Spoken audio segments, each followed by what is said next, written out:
Yo, this is Stevie. I just thought I'd slide in here before the episode kicks on to tell you about the brand new and improved website, thegiglifepodcast.com. It's all there.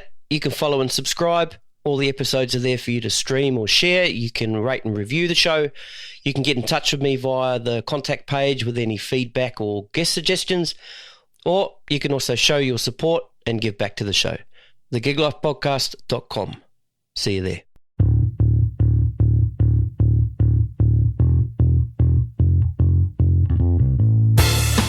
Yo, welcome to the Gig Life Podcast. I'm your host, Stevie Taylor. My guest today is Tiffany Richmond. She's a mum, a musician, voiceover artist and coach, and the creative force behind kids' EDM act, Poppy Galatic. In this conversation, we talk about her journey from the early bands to touring Europe with Sparkadia to building a voiceover career from home while raising a family. As well as Poppy Galactic, we dig into the craft of voice work, the hustle, the creativity, the balance, and how sharing her process online has opened up a whole new chapter for her. Voice switch and part-time alien, that's what her Instagram says. This is episode 165. Tiff Richmond, here we go.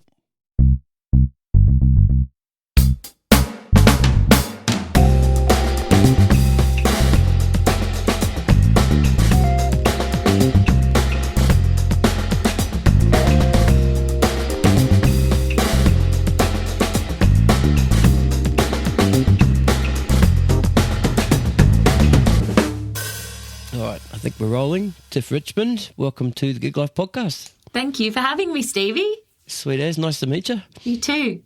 Cool. So you're up in the Northern Rivers, Byron Bay area, and I was thinking about this today because I've got two teenage girls, so we've got like 4 weeks of school left, and then it's getting to a time of the year where things are starting to ramp up in regards to school productions and awards and all that sort of stuff. So I was thinking today, because you've got 3 boys, 3 young boys at school, right? Mm-hmm.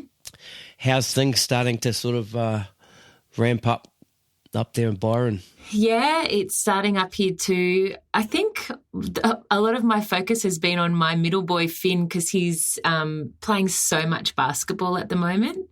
He's just locked in. And for us at the moment, every weekend we're driving to Coffs Harbour, we're driving to Port Macquarie. It's just like big commitments. So that's all different teams. And my little one, Oak, is playing basketball. Rocket, my 16-year-old, is probably the only one who's not getting us to drive somewhere. He's just on his own little path. Oh, that's cool. That's cool. And is that a musical path and not a sports path? Yeah, it is a musical path. He skates.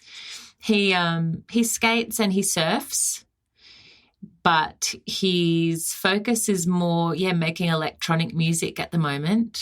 Oh, cool. He's making some really hectic techno. It's really fun. Awesome. That's great. Yeah. And so much cool technology now, it's...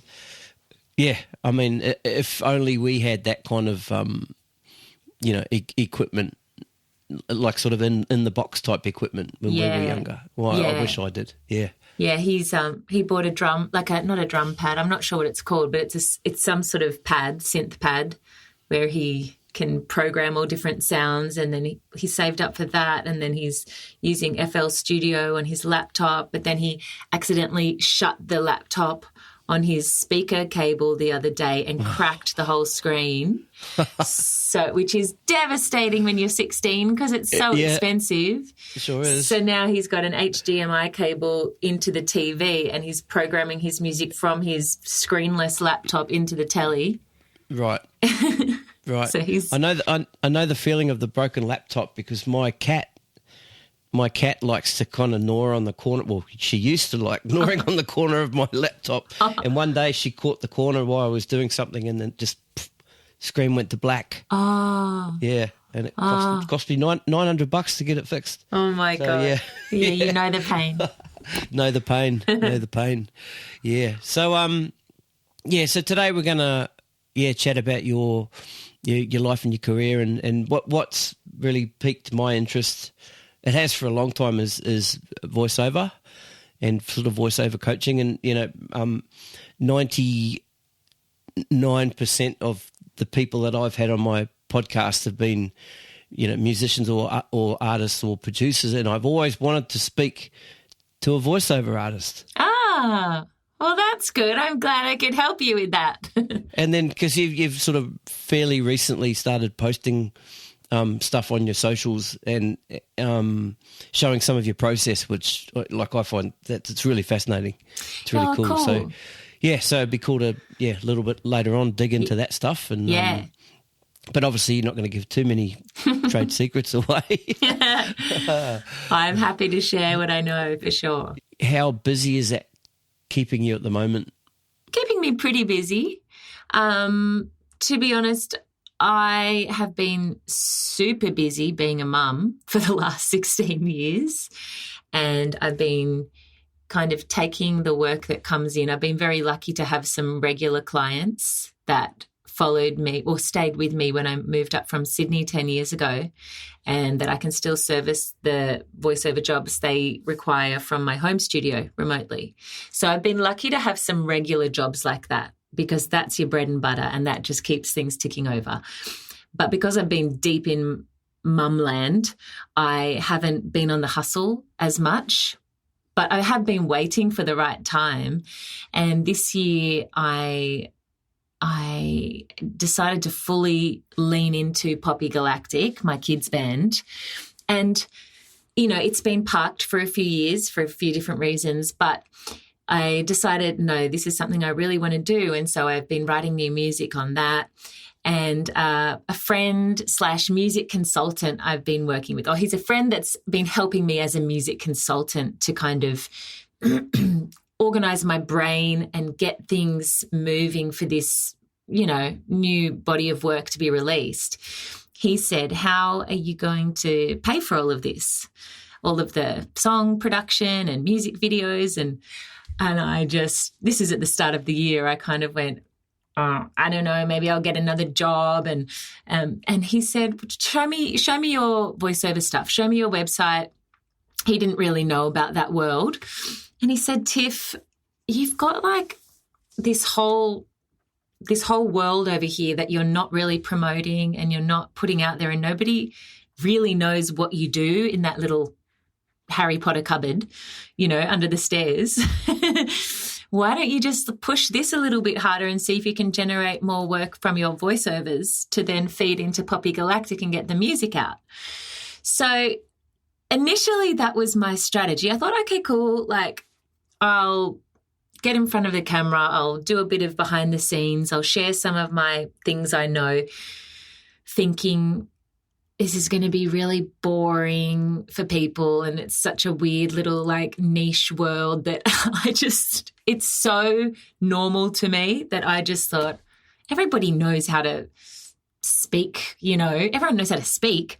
And then when I just had a play and started doing some of these videos just on Instagram, I had such a good reaction, and people just came out of the woodwork saying, oh, we're so excited to see this. We want to know about this. Tell us about blah, blah, blah, listing all these things. And I was actually blown away by the response.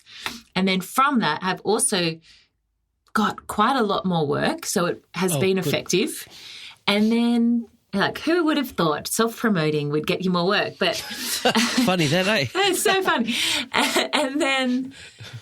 And then it's kind of taken on its own life in a way that's more than just funding Poppy Galactic now. I'm getting quite a lot of fulfillment from it, and it's just reinvigorated or breathed new life into it for me. So it's not just a means to an end as I thought it might be. It's actually becoming, I've got these 2 channels now where my energy is being diverted, and it's really cool. So we'll dig a little bit more into it a bit later, but how about now let's roll it right back to how it all began. So little Tiff from you're from the Shire, is that right? When I was a teenager, but I grew up down the south coast of Sydney in a place called Saddleback Mountain near Kiama and Jamberoo. Let's talk about that time then. So I know you are a musician as well. Yeah. You sing and you play guitar, and I'm not sure what else you play, but we'll find that out today. Yeah. So how did all that sort of start for you? Do you have a musical family? My dad wasn't a musician really, but he just had a big love of music, and he transferred that to me from a very young age. He worked in radio in Sydney and in the 80s, and he loved music, and he then started an advertising agency and started doing some work for some like a JB Hi-Fi kind of place that had really good speakers back in the day. I think it was called Marantz. And that's real good gear, that. Yeah.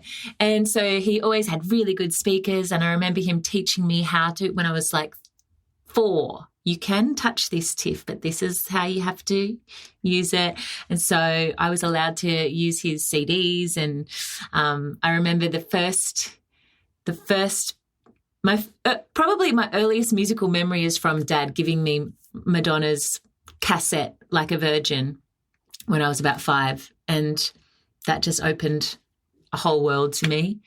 And yeah, he was very much a big influence for me musically. I'd just play all his CDs and I'd see his joy in it, and I just felt an inherent joy with certain musical aspects of songs from a young age. Like I remember turning the speakers up so loud for Dire Straits' Money for Nothing in the drum intro. I just loved it. I was like 6 years old and I couldn't get enough of it, just the build. It was so exciting. Yeah. So I really owe a lot of my musical love and life to Dad's influence. How did the instrument sort of playing start for you? Was there did you start singing first, or No. did you start off playing guitar?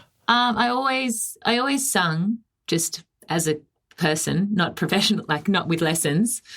But I learnt the piano when I was little, as you do. You start often on a piano, and then I started playing guitar when I was a teenager. And yeah, I was thinking about it today. I actually don't know where my first guitar came from. I don't know if I got it from an op shop or something. Like it was an old acoustic, like a nylon string acoustic that somehow I acquired. And then I remember saving up for my first electric guitar, which was $400 from Cronulla Sound Centre in about 1996. Yeah. And getting some guitar lessons then as a teenage girl, and just being deep into grunge and Nirvana and learning all the, rock songs. Yeah, that's cool. So how far did you get with your piano? Were you going through grades? Oh, I didn't get very far. I got like 1 or 2 grades, I think. That was about it. And then I think I just always noodled around on a keyboard. I've always had keyboards at home. We had a piano and I had keyboards. And then I'm not exactly sure of the trajectory, but it wasn't like my mum and dad were musos who were, really pushing anything. They just knew that it was good to learn an instrument and encouraged that, and there was no pressure. But I had a desire for it. What about your first band? My first band, there were a few. My first ever band, I just remembered its name. It was called Belly Rash. Oh, awesome. And we had gone surfing. We'd gone attempting to surf on a girls' trip, maybe in year 9, up with one of my friend's parents up to their holiday house at Crescent Head. And we'd all gone surfing and we'd all come in with this rash on our belly. And we were like, that can be our band name, Belly Rash. That's so cool. And then we were like, and then it can be abbreviated to like The Rash, just like Silverchair's The Chair, like not knowing how bad that actually was. Bad that sounds, yeah. The rash. The rash. Yeah, no, not good. Not good. Yeah. So we were belly rash and we did like Battle of the Bands at school, and I think we actually won a pair of socks and a $10 gift voucher to David Jones in about 1996, which was Awesome. a big deal. So, was it an all-girl band? Yeah. Yeah, awesome. And so how long did the rash continue? It was a persistent rash. Yeah. We played, I think, through year 8, 9 and 10. And I remember Dylan Lewis from Recovery. Do you remember that TV show? Sure do. Yeah, Recovery came to our school and did the thing they call Little Lunch, where they come in and play. They bring a band and they do a little bit of their show from a school. They came to our school and it was like my favourite show ever. And I remember being in the school hall. This was a girls' school. It was a 7 to 10 girls' school. And I was sort of like midway through the mosh, through the crowd. There'd been a band. I think it was Leonardo's Bride they brought. And then they did a talent quest. And someone got up and told some jokes, and the next minute I saw my friend Vanessa, the drummer, on stage, and she said, "I'm going to get my band up here." And I was like, "What? Oh, my God, we've only got one song that I wrote for a music test, for a music assessment." And, oh, no. Anyway, we all got up there. And then I remember we asked the band and they said we could use their gear. So I got to put on the guitar from the guitarist of Leonardo's Bride, and she got on the drums. I didn't even know that the guitar was tuned down to D. I didn't even know. So I played the whole song with the wrong tuning. But we played it to the crowd, and it was a really, really cool memory. And really fun, and they were all moshing and jumping around. We actually broke the floor of that hall from moshing, and all the teachers had to stand around the hole in the floor holding hands to keep everyone from falling in. These days they would have shut the school down, with all the OH&S and all that sort of stuff. Yeah. So it was really cool. Did you get to be on TV? Yeah, we did. But awesome. I don't know where the footage is. It's probably on a VHS in a box somewhere. I don't know. Right. Yeah. What sort of happened to belly rash? And what was it sort of? How did it? Did you guys just start to move apart and do different things, or was there something other musical for you? I think it might have been. I'm trying to think. I'm not actually sure why the band disbanded. It was good while it lasted, but I think maybe Vanessa, our drummer, maybe the girls weren't as into the music part of it as I was. Maybe there was just moving in different directions. I definitely had that longing to be in a band and play music and sing and play guitar always in me, and so continued that. But I don't think the other girls felt it maybe as strongly. I could be wrong though. You'd have to ask them. What else was sort of going on at school? Were you doing? Was it all sort of music for you, or were you sort of a combination of music and sports? Or I was pretty sporty, but it was music, art, drama, arts. Yeah. They were my HSC core subjects. And I don't remember being in a band in year 11 and 12. That's when our school joined up with a boys' school. They gave us boys at the worst possible time when you're supposed to be focusing. But I don't remember being in a band then. But it was at uni that I got back into bands. Yeah, I started another band with a girl, and it was just a two-woman band, drums and guitar.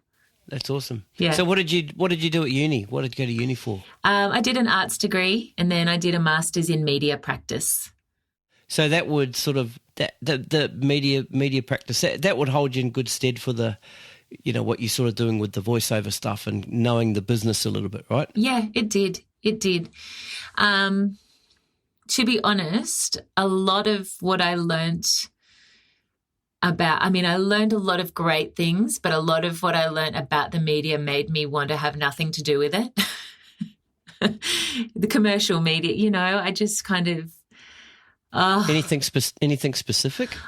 Just the way that, just the monopoly certain people have over publications, and the way that influences the entire world, and news not really being news, but just like a list of tragedies in order to keep people engaged. And it I don't know, it didn't feel aligned to me after that. I was more of a performer in other ways that lit me up more, and I felt like I could give more back to the world than through being a journalist or writing stories or, for the paper. So, yeah. So where did the two-piece girls band from uni, where did that take you? So we used to hire out a rehearsal space in Annandale every Saturday morning, and we'd go and just jam. And we'd try and write songs, and we'd play other songs like White Stripes. I remember playing together, and we'd just we were just working on our skills and our chops and our musicianship, and I think what happened was there was a lot of rehearsing and a lot of writing together, and then we got an opportunity to play at it was called Women on Wednesdays. It was like a women's only performer night at the Brass Monkey in Cronulla. And yeah, that was the only gig we did. And then it was not long after that gig that so I'm trying to get my timeline right. It might have been right towards the end of uni, because it was not long after that gig we were called Pegasus. And then after Pegasus, I think my drummer Simone thought Pegasus was a bit uncool. So I think we'd had a name change to the Shining Threads. I would have stuck with Pegasus. Yeah, Pegasus was pretty cool. What's better than a flying horse? Yeah. Flying horse is awesome. That's the best. Yeah. Mythical and... so I remember playing that gig and it being very scary and sort of mumbling into my mic a bit, and I didn't have the confidence yet to be holding the front woman position. Right. But it was not long after that I auditioned for Sparkadia, and then the next gig that I had was to 2,500 people in Brussels. So it was there were literally about 7 or 8 people at our Women on Wednesdays show, and most of the people there we knew. And then the next step up after I auditioned for a solid month before I got into Sparkadia with the boys.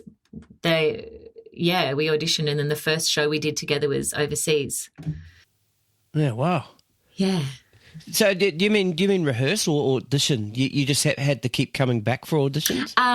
Sorry, I guess rehearse, but it wasn't clear if they were going to commit, because they'd had a guitarist leave the band. They were trying to find a new guitarist and backing vocalist.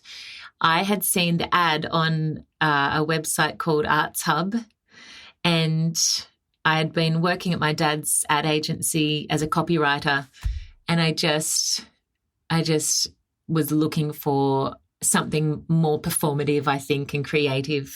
I like writing, but I just saw this ad, Sydney indie rock band, looking for guitarist for overseas tours, yada, yada, yada, and I just went to the audition. And I have to say, I had even though I'd been in Belly Rash and Pegasus, I still had a pretty simplistic I was a self-taught guitarist, really. I had a few lessons when I bought my electric guitar, but I taught most of it to myself, and I had a pretty simple understanding of the guitar with all its open chords or power chords. There was not any theory. And then I went to this audition with Alex from Sparkadia, and the chords that he required me to play were so intricate and my fingers, lucky I've got gigantic hands, but my fingers were stretched across so many frets and changing constantly. And I don't know how it happened, but I sat across from him and I just copied the chords that he was doing, and somehow it's like my hand could do it and knew it, like it had done it before. It was very weird, and I could just play these songs with him. And so then I went home and practiced every minute to get all this catalogue of songs under my belt. And then, yeah, we just sort of got to know each other over this month, jamming. And, you know, Alex described it as, it's kind of like a marriage. You know, we want to make sure that we're going into the right partnership with the right person, because this is a big deal for us, you know. And I was like, okay. So I just spent that month getting really proficient at their songs. And then at the end of that month, we had a rehearsal, and they said, okay, Tiff, we really want you to be in the band, and we're going to Europe on Saturday. Do you have a passport? And this was on a Tuesday. Oh, what? Yeah, they had just been offered a support tour for Jimmy Eat World. Yeah, right. And so, what, like within those? Yeah. Within a couple of days. Oh, okay. Yeah. Because I'm sitting there thinking, well, they're kind of leaving it a bit late.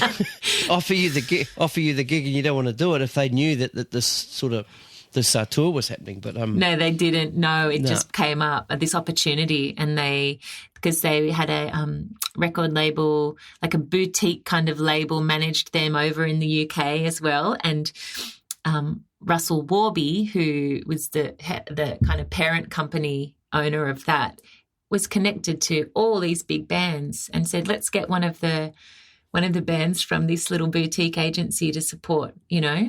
So that was that connection. That's how we got asked to do it, or they did, and then I jumped on board. And then luckily I had a passport, and then next minute, first real show was to 2,500 people at the in the AB Brussels Theatre in Belgium. Yeah, it was crazy, like a baptism of fire. So from that sort of duo gig that you did where you were, scared, you're up the front, getting all of a sudden playing at this stadium, were you required to, like as backup singer and guitarist, were you required to sort of be pushed up towards the front, or could you kind of hide it? When I say hide, I don't mean hide at the back, but just sort of, how there's always that sort of second line in a band. Was it that kind of setup? I couldn't really sit back, because another thing that I was required to do was use about 4 different guitar pedals. Right. So I'd gone from this very basic understanding of guitar playing to then these intricate chords, and also all these pedals at different points in the songs. And, just there was a lot to remember and a lot going on, and they were all up at my microphone, and I just had to press them while I was singing. And so I was up there, up the front. But I think it was different because I wasn't the lead singer. Alex held it down, and I could just do all my things. Also piano, accordion, had to play that. There's so many different parts of that role to learn very quickly. So how many shows and how long were you away for? We were on that tour for about 5 weeks. And how many shows? I would say there were like 4 shows a week, probably. Yeah, wow. 3 or maybe a month there was 4 shows a week. And then there's that week. Were those 4 shows, say, for example, 4 in Brussels onto the next town, or were you moving a lot? We were moving every day. So there were 4 or 5 different locations in Germany that we went to, and then there was Spain, and then there was up to the France and Italy and the Arctic Circle, up into Scandinavia, and then I think we finished in the UK. Played Brixton Academy. Like, it's a very big, cool space to be, able to play. It was quite surreal. Did you have the sort of presence of, can I ask how old you were at that time? 24 or 25, I think. Yeah. Okay. Did you have much time to sort of take in where you were, or was it just, you know what I mean? Did you have a realization of where you were in the world? Well, yes, I'd never been to Europe. That was my first taste of Europe, and I felt like I was in a movie set, in London, cobbled streets, and it was like nothing I'd ever seen. And so there was this part where I was definitely present and aware to the incredible world I was in. But, Jimmy Eat World had a huge pro tour van that would drive through the night to the next country or location, wherever.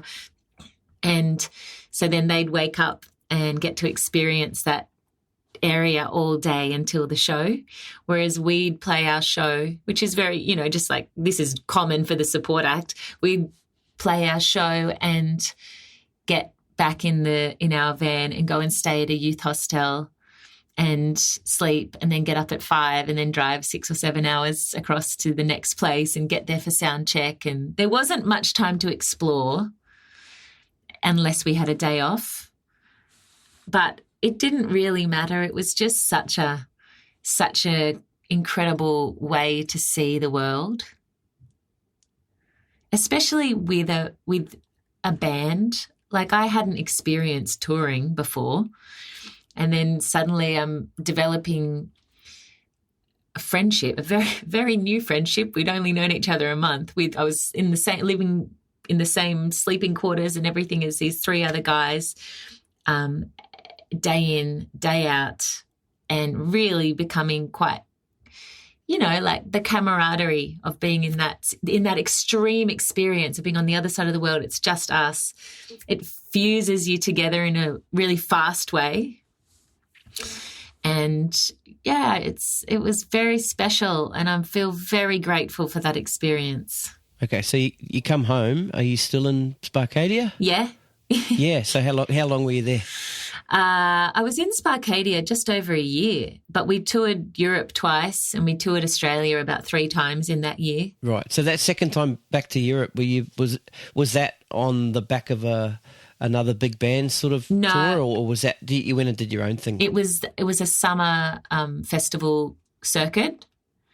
Yeah, so we played Glastonbury and Tea in the Park and all these big European, Oxygen at the time. Yeah, all these really big, amazing festivals. Like they don't do them like they do them in Scotland and England, those festivals, it's like the big flags that they hold out in have you been? No, I haven't. Oh, it's just, Australia is so safe and so strict with rules at festivals and things. You would never get an umbrella into a festival here.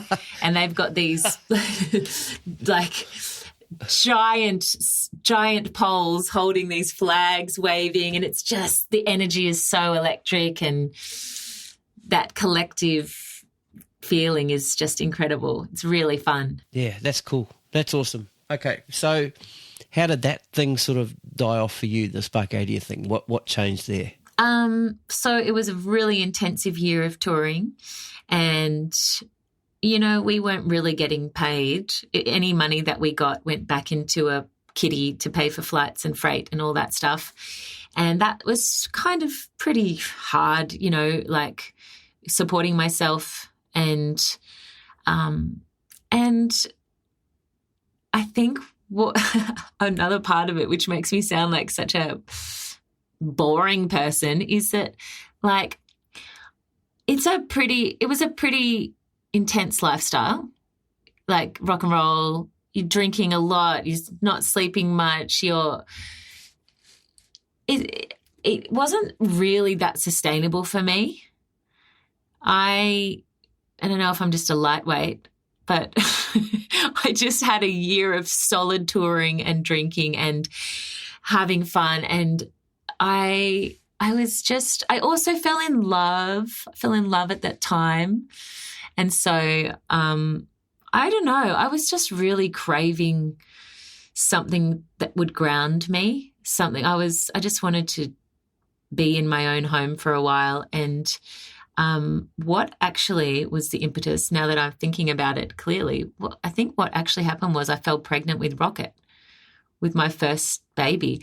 But it wasn't like he was an accident, oh, now I've got to leave the band. I wanted to have a baby, and we made that decision, and then it happened really quickly, and so I think that was probably the reason. But I played my last show 6 months pregnant in Sparkadia. So, right. Yeah, that was a big day out to WA, and I had Rocket on board. Rocket on board, that's cool. Yeah. my rock baby. Yeah, that's awesome.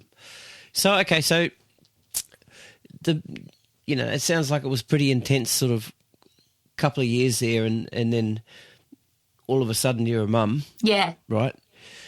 And all the sort of the work and pressures and all that comes with, being a mum, being a parent. Were you sort of starting to were you craving music? Did you start craving that lifestyle again? Yeah. I couldn't have had a more polar opposite experience going from that life to being a stay-at-home mum.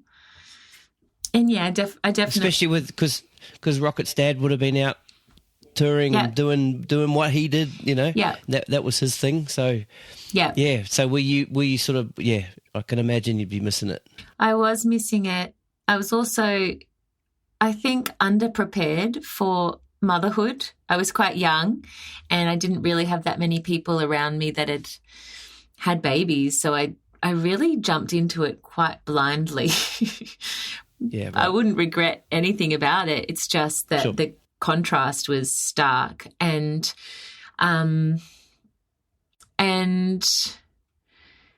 yeah, I did think about like ways that I could get back into music at the time. It's a bit tricky when you've got a baby, but I remember someone from the record label in the UK saying, do you want to do some session guitar playing for yada yada? There was someone touring in Australia, and I remember at the time thinking, you know what, I actually don't want to just keep playing guitar for other people's music. I would like to write my own music, and that was maybe a missing piece of the puzzle for me, where I think maybe there was some little part where I wasn't feeling fulfilled because I wasn't songwriting at that point. And I have since realised that's something I really love doing. That's probably the juiciest, yummiest bit for me. But at that time, there was too much going on. I was trying to learn how to be a good guitarist and use all my pedals and do backing vocal harmonies that I'd never done before. I had to learn how to harmonise, and too much going on. Then I had a baby, too much going on. There's no time for songwriting, and so that's just how it all unfolded. So what's the age gap between your kids? So I've got my beautiful stepson, Tainui, who's 30. And then I've got Rocket, who's 16, Finn, who's 14, and Oka, who's 9. Okay. Right. So you're starting to get used to baby Rocket, getting a handle on things, and then number 2. Yeah. Yeah. Why not? So we go again. Yeah. There's a whole nother dynamic that comes with 2, right? Oh, absolutely. Yeah. And again 3, of course. So yeah. So was it sort of same again? Not having the time to do your own sort of stuff outside being a mum during that time? Definitely. I was very all my time was being used up being a mum, and Terapi was away a lot at that time touring. So I was doing a lot of stints solo. There wasn't really much time. I did have a little songwriting book. I started putting ideas in for kids' songs back then when the boys were really little, because I thought maybe that's a way that I can get back into music. I'll make some children's music. And it wasn't until years later that Terapi and I started making music for kids. But I just kept that little songbook of ideas. I remember one of the songs was called Vomit in My Pocket. Yeah. So did that, okay, so I need to ask then, so did that song title, the idea of that song, come from one of your kids vomiting in your pocket? Yes, it did. It came from real And I'm trying life. to think, was it a top pocket or a side pocket? And how the hell did he get in the side pocket? Who knows? Who knows? Babies surprise you, don't they, with all sorts of things. Yeah, they sure do. I interviewed Terapi in 2019, and I think at that stage, Poppy Galactic was maybe, I don't know, you tell me how old it would have been at that stage, but it was fairly new. It was probably 2 years old at that stage. 2 years old, Yeah. right, okay. Right. Yeah. So in 2019, that rocket would have been 10. So, and he was, I remember Terapi said he was playing drums, is that right? Yeah, the boys would get up on stage and they'd muck around and play instruments. That was really cool. Awesome. But if 2019 rocket was 10, I would have been writing ideas down and thinking about that project for, I would say, 6 years by that point. Okay. By that point. But we didn't release an album till 2021 because, I just found it quite hard to do it all at once, mothering 3 boys and also being a voiceover artist and trying to earn an income and having a creative project and Terapi being on tour, and it's just a lot. It's a lot, yeah. So it took a while to get that first album out, and I learnt a lot from that. And we didn't tour it, but we played lots of festivals with it, Splendour in the Grass, and lots of different shows up here in the Northern Rivers, some down in Sydney. But then, Terapi and I separated about 4.5 years ago, and it got parked for a while. It just wasn't something I could really put my energy into during that time because it's a hard time. But, this year I guess I've come out the other side and feel renewed and ready and I have creative energy to give to it. That's cool. That's real good. Yeah. So we'll come back to Poppy Galactic. Yeah. So we've sort of skipped where the voiceover stuff started and how you sort of got into that and where was that in the timeline of the kids? When did you get that sort of, you feel you had that break to start doing that and those opportunities? Well, when I was at uni, I was working part-time in radio in Sydney. And when I was doing that, I would often get pulled into a studio by some sound engineer who'd say, Tiff, can you just say these 2 lines? Can you just do this, for little radio promos or ads, whatever. And I'd just do them for free in order to learn how to do them. And they'd direct me on mic and I'd kind of get my chops up that way. And then by doing that a lot, I actually got a lot of little snippets that I could put together into a little demo because I thought, this is before Sparkadia. I thought, maybe I could use this to get work sometime, And also like growing up with Dad running an ad agency, I had been exposed to voiceover before. I'd been to sessions. I'd copywritten scripts and gone to sessions, and other voiceovers had written them as well. Read them. And so I knew about that world because a lot of people don't even know it's a world. A lot of people, when you say you're a voiceover, they go, I've never thought that somebody does that. How do you do that? Yeah. And anyway, when I left the radio world, basically to be in Sparkadia, I remember they were I think I was leaving the station and saying goodbye to everyone, and Amanda Keller was there, and she said, "What are you going to do, Tiff?" I said, "I'm going to join a band," and I kind of felt a little bit silly saying it. I'm leaving this potentially great career in radio to just like try my luck in a band. And she said, she was such a cool lady. She was like, you won't regret this. You'll look back at this moment, Tiff, when you made this decision, and you'll know that was the moment I, fully backed myself. I'll never forget that. But when I got back when I left Sparkadia and I had Rocket and I was at home, being a stay-at-home mum suddenly, I found in my figuring out of how a day now unfolds with a baby that sometimes he would be asleep for like a few hours during the day. Never through the night, but during the day. And I'd always been really independent with work and money, and I was finding it a bit weird being at home and having to rely on Terapi and just be the stay-at-home person, not earning anything. And, it just felt so weird. My wife's exactly the same, Tiff, exactly the same. Yeah. Yep, she's always been very independent and about her money and yeah, and maybe it's off the back of potentially generations and generations of women who never had that, and so I started thinking of ways that I could earn an income, generate some money from home.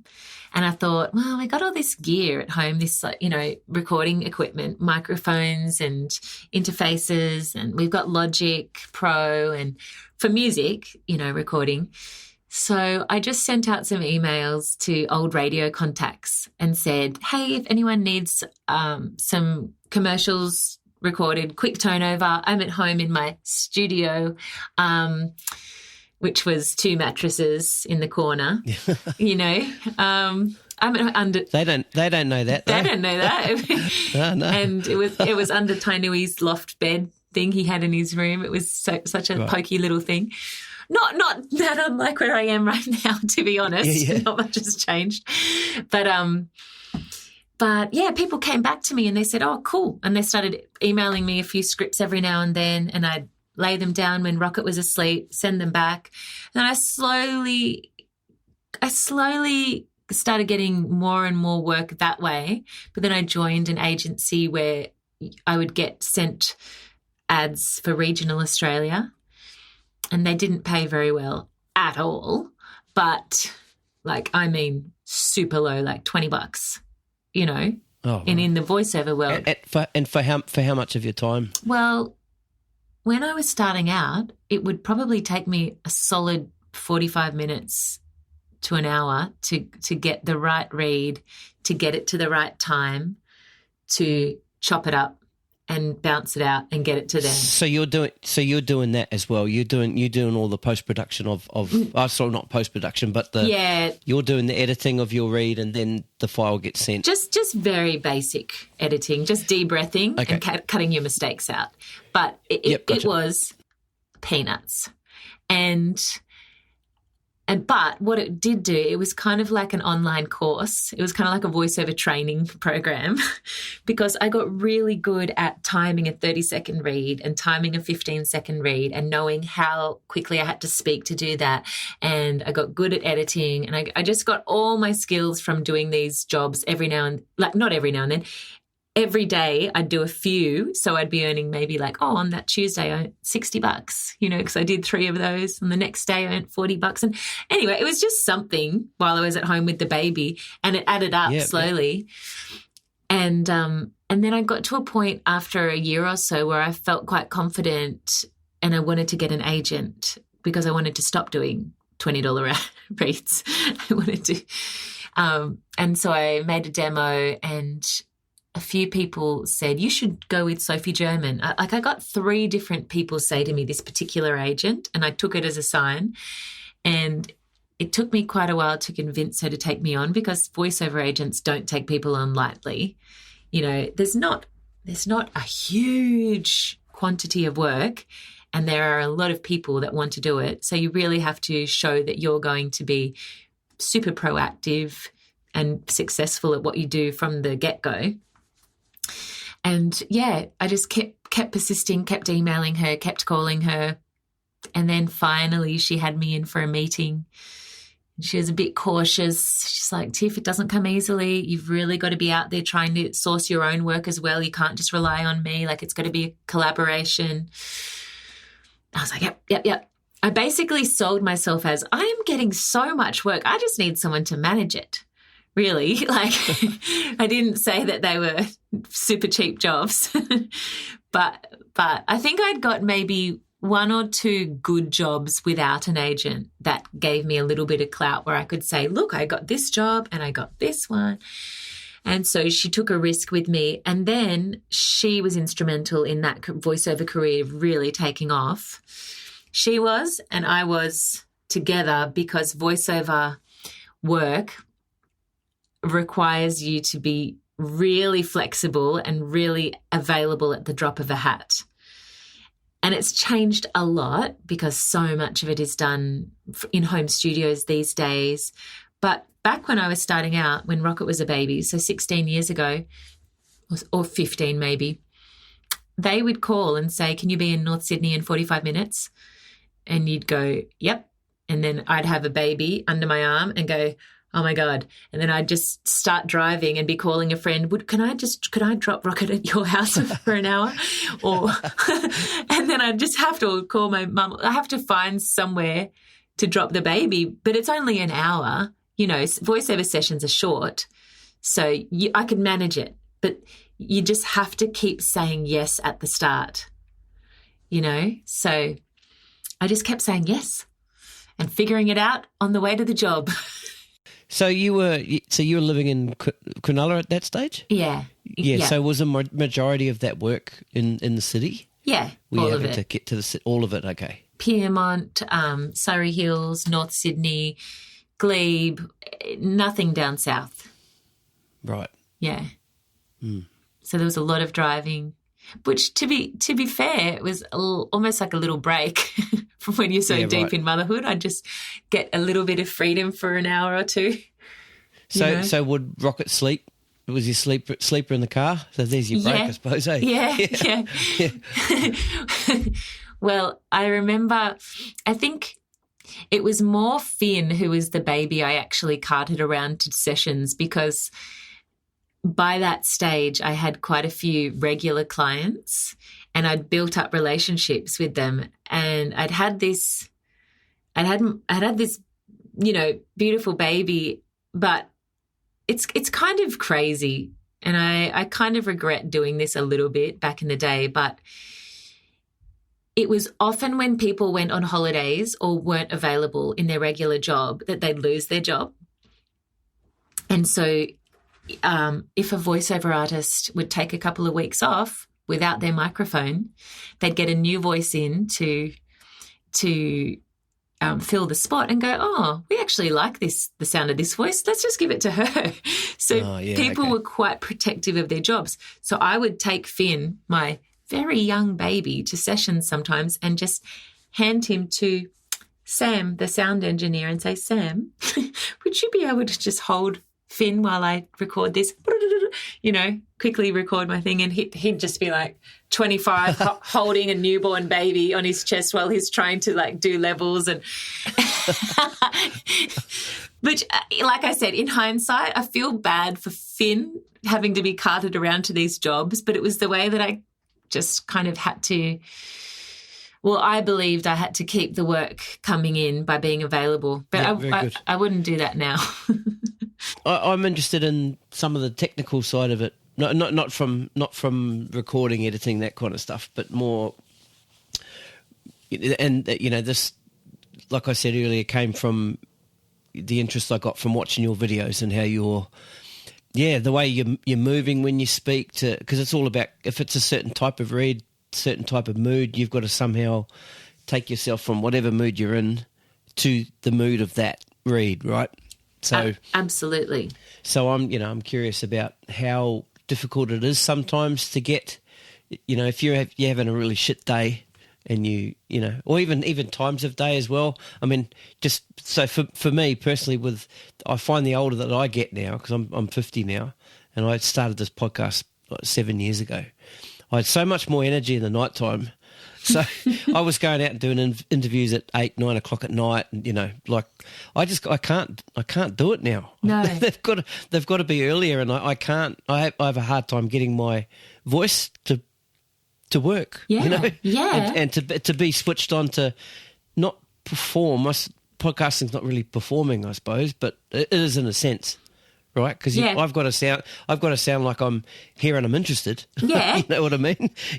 Yeah. You have to dial yourself up a little bit. Yeah, I guess it's the same sort of thing for you. And what sort of things do you do to, to turn that dial to get you to where you need to be for that read?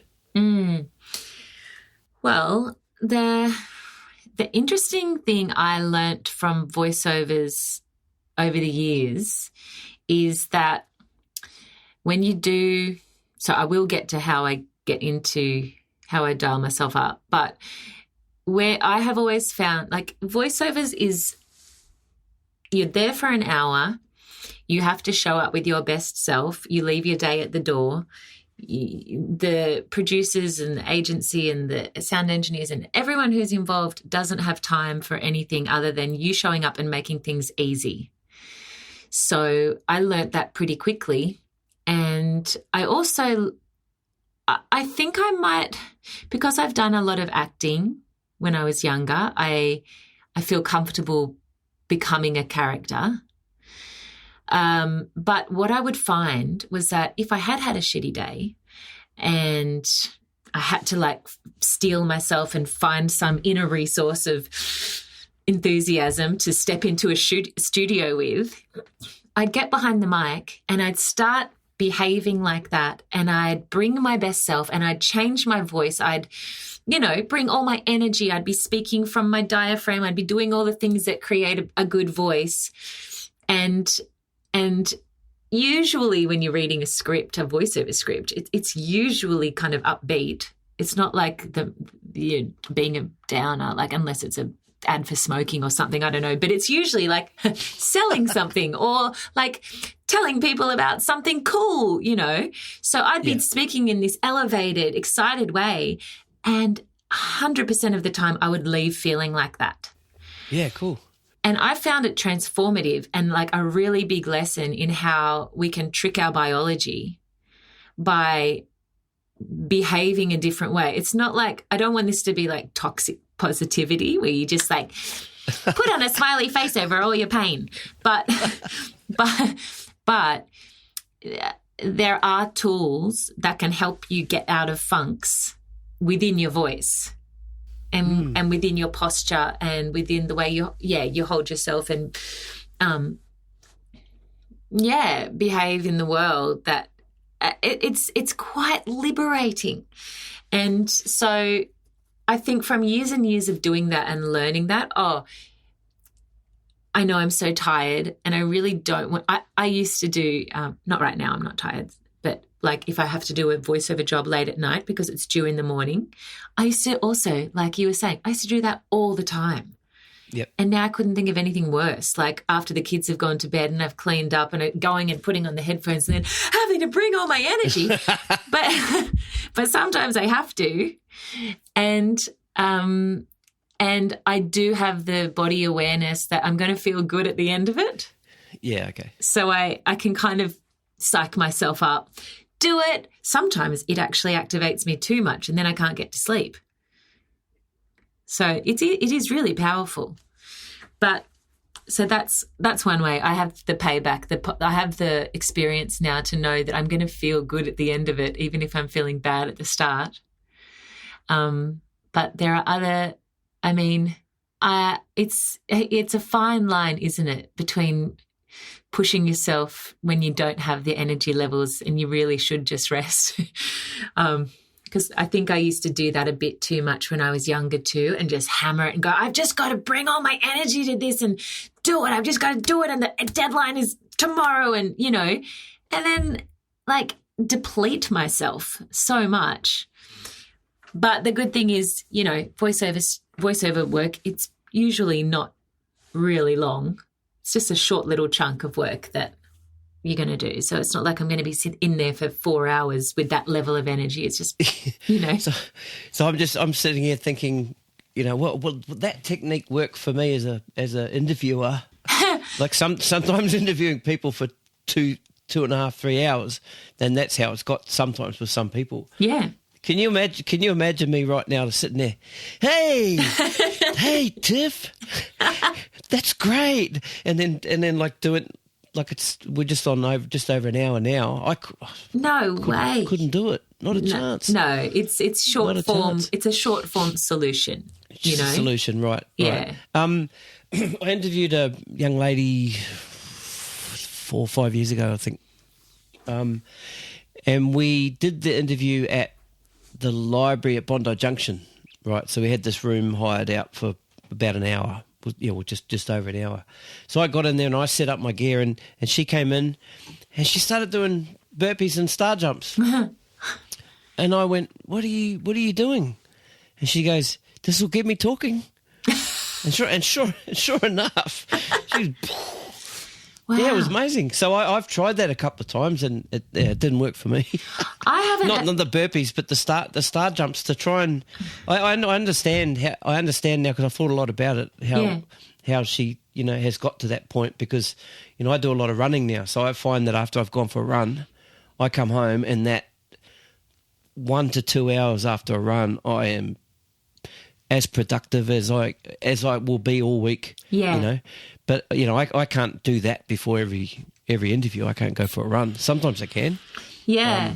I haven't heard about doing it makes sense. I haven't heard about doing the star jumps and the burpees to get you talking. I've heard about it more in terms of getting rid of nerves. Yeah, right. So I know maybe that's what it was. Maybe. But, exercise gets the endorphins flowing, and can get some people, like I said about after a run. But my runs will, it's a few K runs. It's not a couple of star jumps. Yeah, but it's energizing. It's energizing. Yeah, yeah. So after hearing my voice today, sitting here talking to you, yeah, as a voice coach, what could you recommend? Yeah, to help me, or is there anything that you feel that I need to change? Oh, it's such a tricky question, because it's not really about me. It's about if you're happy with your voice, and you're happy with your voice, Yep. Like, I think voices that have their own character and are imperfect and, not professional voiceover voices are actually very interesting and beautiful, and what makes somebody them. It's more so people come to me when there is something that they're not happy with, because they're doing something on camera and they just don't feel confident, or they've watched themselves back or heard themselves back and they just don't think what they're doing is effective. And so then we work on things. But okay. I think you've got a great voice and you're doing a great job. Thank you. Do you I think you sound like you sound very natural. Yeah, it's probably not so much my voice. It's more about I think what catches me out sometimes is just my speed of, I'm doing it now. I know what I'm going to say, and it's sitting in the back of my mind. But yeah, it's just articulating the voice, articulating it, and then the voice starts to let me down. Oh, so I feel the same. To be honest, that would be something I struggle with as well at times. The actual articulation of your thinking. And I don't know what that is. Connection. I don't know if that's getting older or if it's using our phones too much or something, but, but you're not alone. And the only thing that I know that helps that is actually deep diaphragmatic breath, because it oxygenates your brain and then allows your thoughts more room. Yeah, of course. So diaphragmatic breathing is really helpful for all singers know this, but to, help you have a strong, resonant, beautiful voice. You want your breath to be coming from lower in your body, but its other side bonus is that it helps us, if we're breathing deeper into our body, it helps keep us calm, and then it helps us think more clearly. So you can just be practicing some deep diaphragmatic breathing while you're interviewing people on the podcast, as opposed to breathing up here in your chest. Yep. And it's going to help you probably grab the ideas that you want a bit easier. That's awesome, Tiff. Thanks for that. I'm going to try that. Thank you. So straight on to ChatGPT after this and say, teach me some diaphragmatic breathing. You just put your hand on your belly and you just want your belly to rise up, really. You can do it. And then you just, there's many things you can do, but just breathing deeply is probably step one. Okay, thank you. I appreciate that. All right, so AI and voiceover. We all know there's lots of sort of text to voice, and I know from listening to a lot of podcasts, and a lot of the podcasts I listen to are podcasts about podcasting, and then there's like ad reads in them, and these are professional podcasters, and it's a big industry. There's a big market, and then what I've found a lot of these sort of podcasts that I'm listening to do, and it's not just podcasts, is they're getting AI to do their ad reads, and they're getting AI to do their little mini promos and stuff like that. So, I'm curious as to what effect it's had on you and your industry, and is it something really noticeable, and how are you combating it? It is really noticeable. It's really prevalent, and there's so many aspects to it, but I'm eternally an optimist. I can't help it. I feel like people are getting to the point where when they hear AI voiceover, it's annoying. Yeah, well, I'm one of those. Yep, yeah, for sure. And I'm biased, but I definitely am one of those. And I feel at some point in the future it will become so realistic maybe that we can't tell. But at the moment you can tell when you're hearing an AI voiceover, and it feels hollow. It feels a little bit soulless. And I think it's a detriment to whatever they're trying to sell or promote. Like if I've bought an audiobook and it's an AI voice and I just did not listen to it. Yep. I just did not want to be read to by the robot. Did you know it was an AI voice when you bought the... No. Okay. No.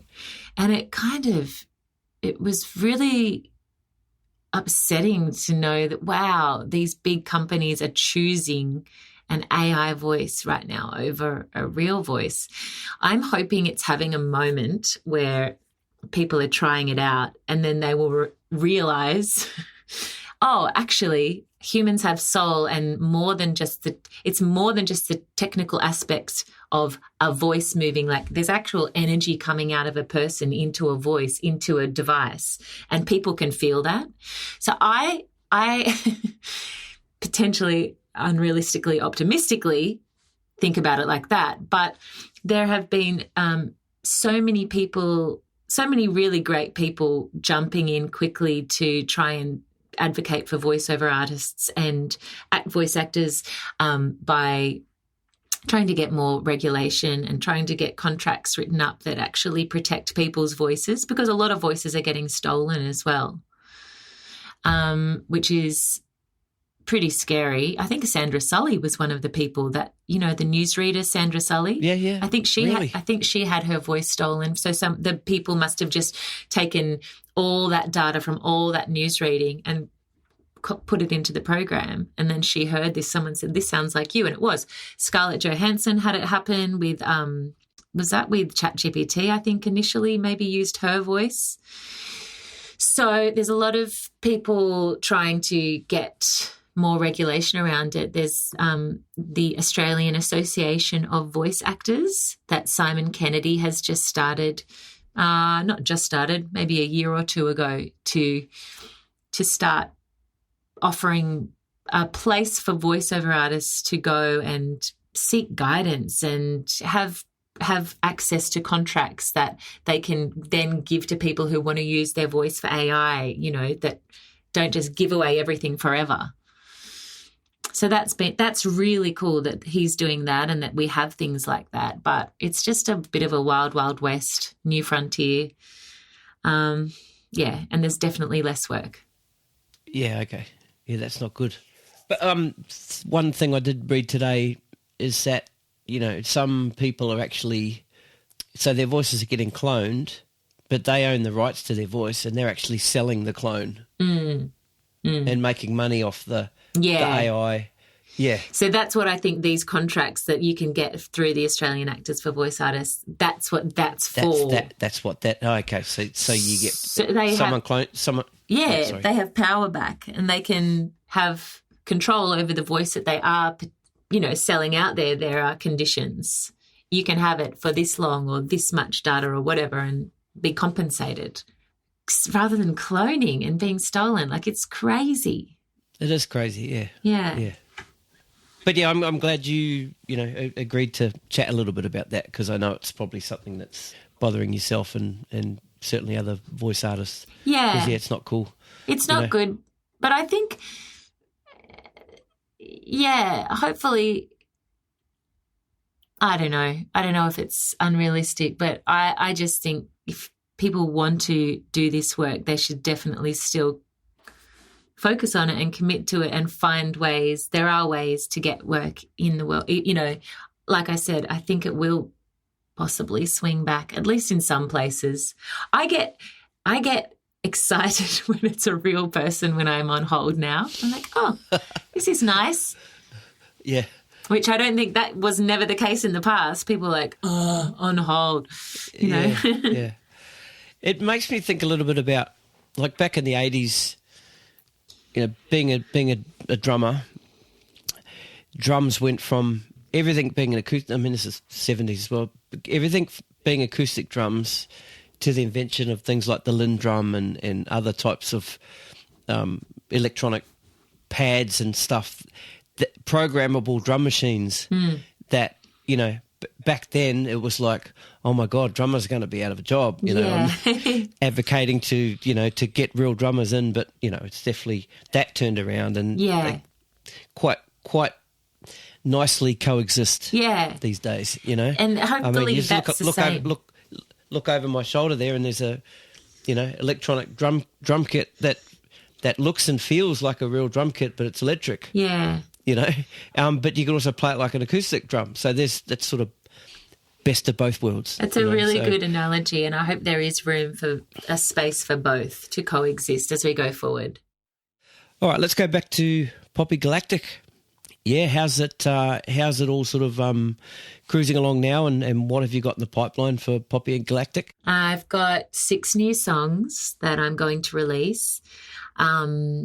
I've written them and got them to demo stage with Tainui. And, I've written them and then I've got Tainui to come on board and get them to a demo stage. And then I needed to find a producer because Terapai used to produce them up and do all the electronic music part of it. I would write the lyrics and melodies and, concepts for our shows. But I wasn't super skillful making electronic beats on a computer. So I got my demos done and I pitched them out to a few different people in the music industry, and I got some incredible artists jump on board. So one of those is Alex from Sparkadia. He's doing a lot of dance music production these days.